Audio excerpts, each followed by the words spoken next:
Bonjour, je fais suite à la série de vidéos que je suis en train de faire. Je vous présente un petit peu ma petite vie d'investisseur et donc mon approche sectorielle. Je vous rappelle que j'ai fait une formation sur les secteurs trading.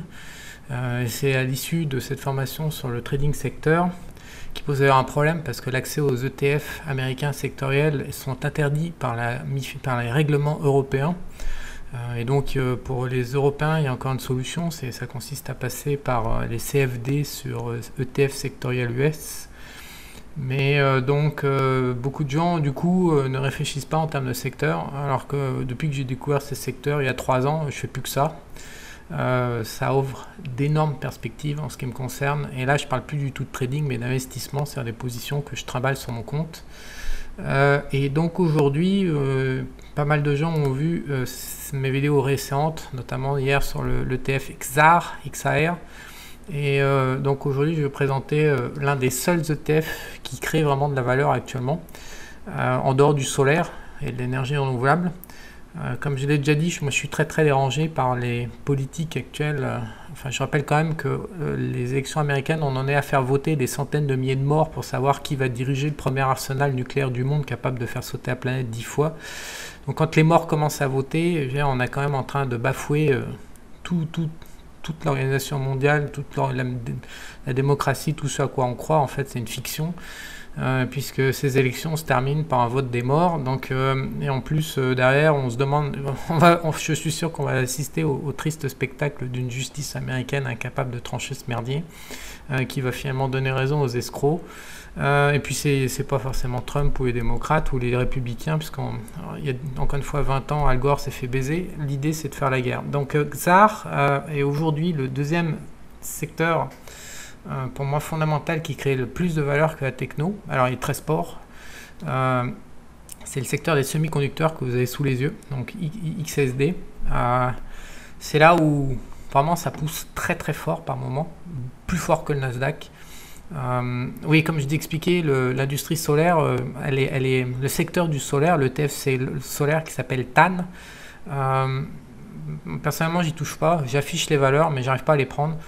Ça me défrise en fait, puisque c'est un espèce de machin qui est en train de monter pour des raisons purement politiques. Genre on est en train de dire à marche forcée on arrête le pétrole, on fait de l'énergie électrique, sachant que voilà, les voitures représentent 2% du parc, etc. Je suis assez dérangé comme thème d'investissement, donc je le regarde. Il y a des écarts de fou, mais j'avoue que je n'arrive pas à prendre des positions parce que j'aime pas les machins qui dépendent de la politique, comme je l'ai dit dans plusieurs vidéos. Alors qu'en revanche, c'est pour moi là, je vous présente mon joujou perso, le TF semi-conducteur. Pour moi c'est de la vraie croissance. Voilà, on est en robotisation mondiale, on est en digitalisation, on est dans une vague techno, et la matière première de toute cette révolution qui touche la planète comme ça déjà, ce sont les semi-conducteurs. Donc là je me sens à l'aise pour prendre des positions et porter 6 mois, 1 an, 2 ans.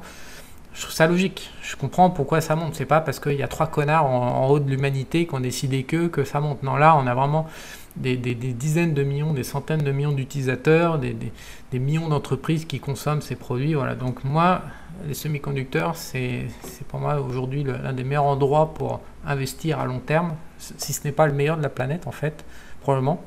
Si je vous montre en détail, vous savez que j'aime bien comparer sur 6 mois, sur 1 an, les performances au Nasdaq et puis sur l'or. Donc courbe jaune, l'or 7% sur 6 mois, Nasdaq 30% sur 6 mois, et vous voyez que les semi-conducteurs ont fait 50% de gains sur 6 mois. Maintenant, qui dit winner dit grosse volatilité, gros déplacement sur les cours, donc il faut vraiment avoir le cœur accroché. Mais quand je dis accroché, c'est vraiment sportif. Donc là je vous montre par exemple Etsy. Donc moi j'ai acheté, elle a fait 17% de baisse à l'ouverture il y a 3 jours là. Donc j'ai mis une grosse couche à l'ouverture, donc à 120 comme j'en parle en différentes vidéos. Donc là on vaut 127, on remonte, mais enfin, je veux dire, on est capable de prendre des écarts. C'est pas facile tous les jours d'aller acheter à 17%. Donc j'ai une autre valeur qui a connu le même truc hier, une valeur techno qui s'appelle MODN. Là j'étais en position avant les 17%, voilà, hier j'étais en position là-dedans, et donc on a ouvert à moins 17% également hier.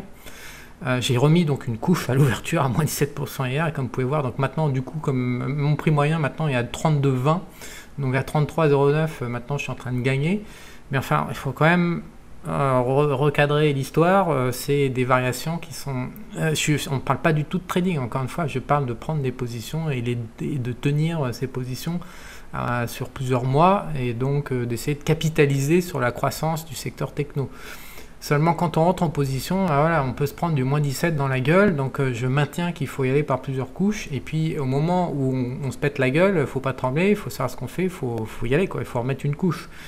Donc là, récemment, 2 moins 17 dans la gueule, 2 couches. En l'occurrence, j'ai mis 2 couches sur Etsy à moins 17. Là, j'en ai mis une hier sur M-Model, enfin MODN. Et alors, si je vous montre les titres des semi-conducteurs, c'est encore plus sport que ça, quoi. C'est pas autant sport que les titres du solaire, le TAN, là, qui a une volatilité de fou. Mais les semi-conducteurs, ça bouge énormément. Donc en plus, la Nvidia, c'est simple. Je viens de vous l'afficher sur 3 ans, donc toujours en comparant avec le Nasdaq et l'or. Donc on voit le Nasdaq, l'or et la Nvidia, c'est donc la numéro 1 dans les semi-conducteurs, elle fait 152% de gains sur 3 ans. Donc le double de la performance du Nasdaq, 3 fois ou 4 fois la performance, quasiment 4 fois la performance de l'or. Voilà, c'est la courbe noire. Donc vous voyez qu'en fait en septembre 2018, on se prend un énorme pain dans la gueule. Donc là, on descend largement sous l'or et le Nasdaq avant de remonter, d'accélérer. C'est sûr que si on l'affiche sur 2 ans, l'écart de performance, voilà, c'est monstrueux. On voit plus rien d'ailleurs. Quasiment 300% de gains sur 2 ans. Donc on est en train de parler de 6 fois la performance de l'or et de 4 fois la performance du Nasdaq. Donc si on monte sur 5 ans, 1500%, nous voilà dans la classe des actions à plus de 1000%, dont je parlais avec Etsy, sur 5 ans, 1500% de gains. Donc on est avec des claques au milieu de 50%, voire plus. Donc on est dans des titres un peu fous. Et puis alors acheter une action qui vient de faire 1500% depuis 5 ans, il faut être burné, il faut avoir les couilles en titane. Comme je parlais, Sylvain Duport, je l'avais surnommé, j'ai découvert que vous aimez bien tous les surnoms que je donne, Rogoulag, Communiste 2.0, Sylvain Duport, il y a 20 ans, je l'avais surnommé couille en titane en fait. Ce mec, c'est le trader le plus burné que j'ai jamais vu. Ça fait quoi, bientôt 27 ans que je fais des interviews de traders, j'ai jamais vu plus burné que Sylvain Duport. Et donc je l'avais surnommé couille en titane. Donc il faut quand même avoir des couilles en titane pour aller rentrer sur des titres des semi-conducteurs.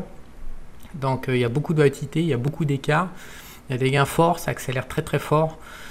Donc il n'y a pas qu'NVIDIA, il y a il y a AMD dans l'ETF des semi-conducteurs. Donc AMD elle est chaude, hein. C'est une chaudasse, 3500% sur 5 ans, voilà, je crois que le débat est posé. 3500% sur 5 ans, et donc elle fait des pauses. Donc l'achat sur repli sur AMD, c'est quand même un peu compliqué, c'est que les replis, elle ne connaît pas vraiment, elle ne sait pas ce que c'est. Qui plus est, là je suis en train de vous afficher des graphiques en échéance weekly. Je ne sais pas si je le mets en daily, si on va y voir plus clair. Sur 5 ans, il va refuser ces bar charts, mais grosso modo, le repli ne dure pas très longtemps sur AMD, donc il faut vraiment... C'est des titres qui sont compliqués, donc c'est des titres où on peut se tromper, il faut accepter d'avoir tort de 50% pendant quelques temps, mais c'est des titres qui sont tellement puissants, qui créent tellement de valeur, qu'en fait, c'est pire que ça en fait. Il y a des plateaux là comme ça, comme en 2017, où pendant 1 an ça bouge pas. Ça accélère de taré. Pour moi, ça c'est de l'action type Bitcoin. En fait, c'est la volatilité Bitcoin. On passe d'une phase, on attend, à une phase, j'accélère comme un taré, puis je me calme, ou alors je me pète la gueule 50%. On est dans, voilà, donc on met pas son patrimoine en entier là-dedans. On rentre en plusieurs fois, on se dit qu'on va rentrer 5 à 10 lignes. On met un doigt dans la machine pour voir ce qui se passe. On vend pas des options là-dessus. Ça bouge trop fort. C'est complètement, à mon avis, suicidaire de ne pas avoir ce genre de titre en portefeuille et de ne pas être présent dans la techno américaine, de se contenter de faire son petit CAC 40 national. Non, il faut diversifier. C'est là que ça se passe. Il n'y a aucun endroit dans le monde qui crée plus de valeur que dans la techno américaine. Il faut être lucide. Et les semi-conducteurs, c'est le secteur phare avec le e-commerce, avec les services, avec les softwares. Et les apps et compagnie, c'est vraiment les secteurs, les sous-secteurs phares de la techno, quoi.